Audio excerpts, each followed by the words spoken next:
About parking problems in Taunton. A lady called Annie Trolley from Kingston St Mary claims that last month she was stuck in the Hankridge car park in Taunton, which is the one right by the M5, and she was stuck there past the allotted 3-hour maximum stay because of traffic jams in and out of the car park there.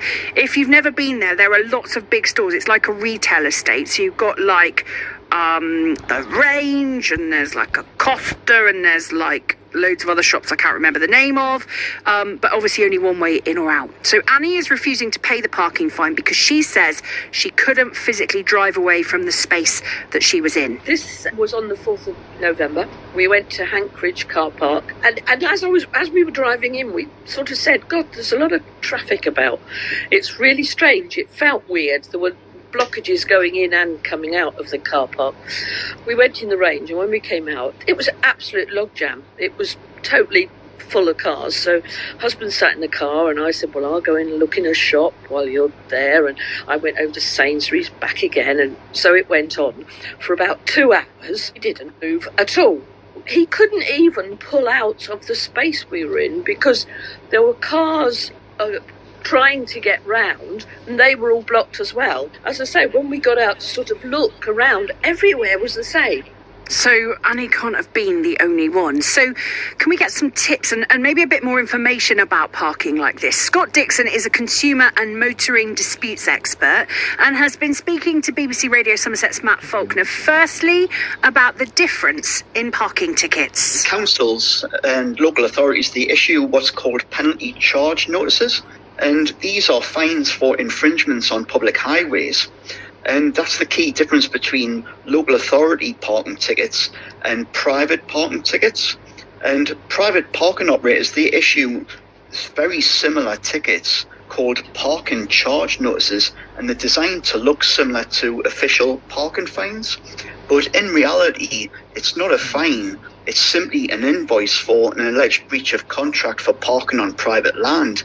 And that's not to say that you can ignore it, because they are pursued through the courts, and you can end up with a county court judgment if you don't respond to it. But that's the key difference between a parking fine that's issued by a local authority and a parking ticket which is issued by a private parking operator. Okay, so are we entitled to appeal against any of them? And what should we take into consideration when we think about appealing? The big one to look out for with any parking ticket, either issued by a local authority or a private parking operator, is the signage. Because the signage, it forms part of the contract that you're entering into. And if signs are not clear and obscured or just simply not visible, it cannot be said that you were given sufficient guidance to make an informed decision. And the key thing to remember when you're dealing with private parking operators is to always appeal as the keeper and never identify the driver, because it's the keeper that's liable, and you're only invited to disclose who the driver is. And in England and Wales, you've got legislation called the Protection of Freedoms Act 2012. Within that, the private parking operator needs to issue the invoice within 14 days of the parking event. And if it dates between the parking event and the date of issue, if there's more than 14 days between those two dates, you can appeal it and say that it's in breach of Schedule 4 of the Protection of Freedoms Act 2012, and there is no keeper liability. And it's a technicality that not many people know of. What's the thoughts behind this then? Should you pay a fine first and then appeal, or not pay until after you've appealed? How would you let that pan out?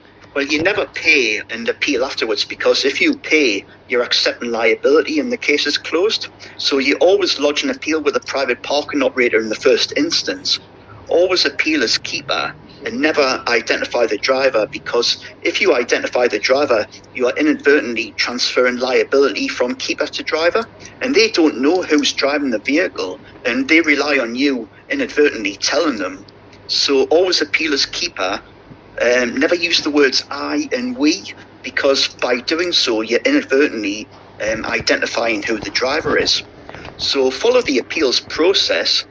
If your appeal is rejected on the first instance, any member of the British Parking Association, the private parking operators, you can take it to the second stage, which is run by an independent appeals body called Poplar. And 4 out of 10 appeals are upheld on the second stage. So don't be intimidated by the legalese jargon and be frightened and looking to pay the discounted amount to get it closed. If you think you've been hit with an unfair parking ticket, always appeal it. So that is Scott Dixon, who's a consumer and motoring disputes expert. He was talking to Matt Faulkner. So if you want to find out some more advice, you can go to Scott's website, thecomplaintsresolver.co.uk.